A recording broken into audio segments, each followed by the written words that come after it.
Hello, my delicious darlings. So, some of you liked my short where I showed you my books that I use for reference when I'm writing my dark fantasy and horror that I've been collecting for the last, let's say 30 years now, I think, 32 years, something like that. But you wanted to see more because you couldn't really see it because the short just went by too fast and it was hard to read. So here, I'm going to take a quick glance here and show you everything. So first we have the Webster's Encyclopedic Unabridged Dictionary of the English Language. Look at that big boy. It's a chunky boy. Look at that. That's got everything. It's amazing. Webster's Thesaurus. Now, why do you have these, Paul, when you have spell check and grammar check? Because I'm old school like that, and I need the good shit. Next up, we've got Plato. Now, this is an interesting book here. See, look at that. So this is a book of master of all plots. So it's by a pulp fiction writer during the golden age of the pulps. He wrote like a ton of short stories and novels, mostly forgotten today except for Plato, which is this kind of this large mechanization device where you can like randomly pull things together and make a plot easily. This is the usual classic like noir or genre plots, that kind of thing. Next up, we have the Art of series. This is just a bunch of literary books on different ways to approach writing fiction. Easily applicable to fantasy and science fiction and horror, though, as well. So it's like good stuff. It's the good stuff. All the brainy stuff when it comes to writing, like the art of time in fiction, the art of subtext, the art of daring, all this great stuff. Next, you got the Writer's Notebooks 1 and 2. Those are from Tin House. Those have some great essays in there. Wonderful, thought-provoking stuff. George Louis Borges. I'm mispronouncing his name. I'm so sorry. This is on writing. He shares a birthday with me. Next, we got The Lonely Voice by Frank O'Connor. An excellent Irish short story writer, and it's his book on short stories. The Soul at the White Heat. Yeah, Joyce Carol Oates. Now that is a book that like speaks to my heart because like it talks about how writing is a kind of passionate obsession and the soul burns at white heat when the writing is going good. And I feel the same way, like this just internal fire and you can't resist it. It's amazing stuff. And she's absolutely right about that. Next we got Mark Fisher's The Weird and the Eerie. I disagree with some of his stuff, but you know, it's still fun and thought-provoking.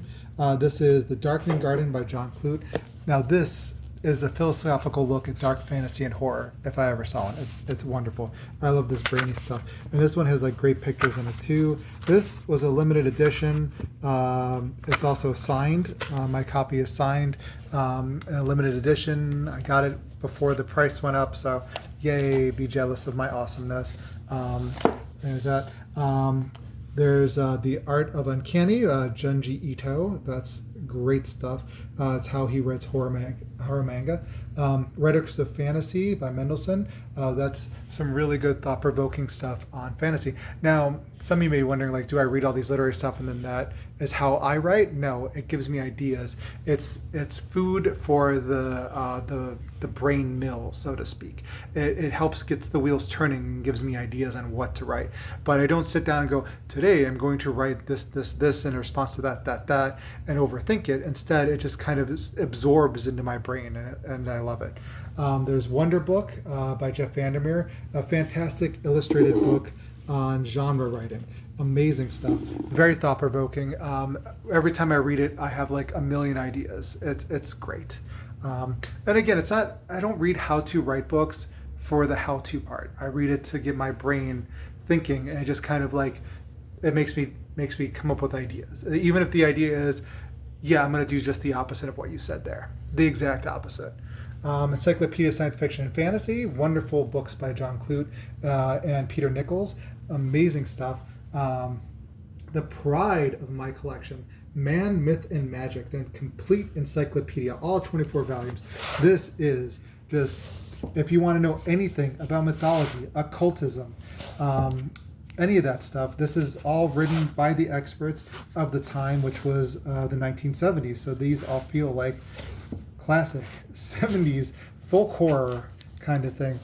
I grew up with these books in my local library, and I just loved reading them at an age where I probably shouldn't have been. Way too young, and I was obsessed. And when I got old enough and could afford it, I got library copies for about, I think it was $180. Well worth it. They're in mint condition. Love these. I turn to them often. all the time. This is really good too. Folklore, Myths and Legends of Britain. Fantastic book. Also illustrated. Amazing. If you can get a copy, it's so good.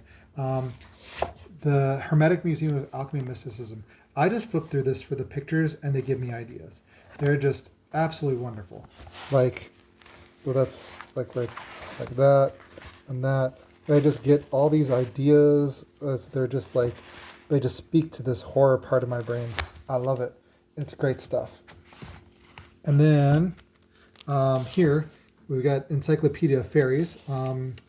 This is a fantastic book, extremely well researched, anthropological, and this is like the terrifying kind of fairies that you read about in Irish folklore. Yeah, you don't want to meet them on a dark road. Down here, we have the Book of Symbols. Again, this is a book where I just flip to a page, I get a symbol, and I get an idea. So like if I'm stuck on a book, I flip to a page there, it says the Watchtower, and I know what to write next or what to put in my story. It's a great way for like inspiring ideas. Let's see here, John Crowley's, his translation of The Chemical Wedding by Christian Rosengrist. That's also really good, just brain fodder, weird stuff. Solomon's Secrets Arts. Now that's Enlightenment Occultism. It's a deep literary, like not literary, sorry, intellectual study. Anthropological, it is not like just easy reading, but it's really great stuff. All about John Dee, that sort of thing. It's fantastic. The Oxford Encyclopedia, it's the Illustrated Encyclopedia of Witchcraft and Magic. Again, I love the illustrated ones. They just give me ideas constantly. Let's see here, the Book of Legendary Lands by Umberto Eco.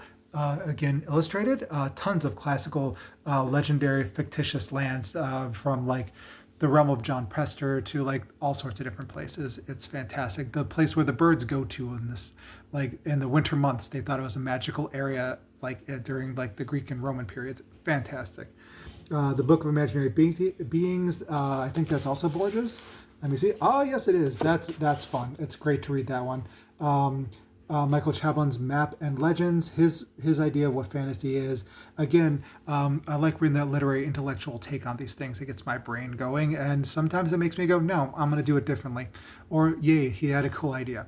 Illustrated Encyclopedia of Arthurian Legends, The World of King Arthur, 5 Days of Memorial. Now that is a terrifying nonfiction book. It's about the people trapped in a hospital during Hurricane Katrina and the tough choices they had to make.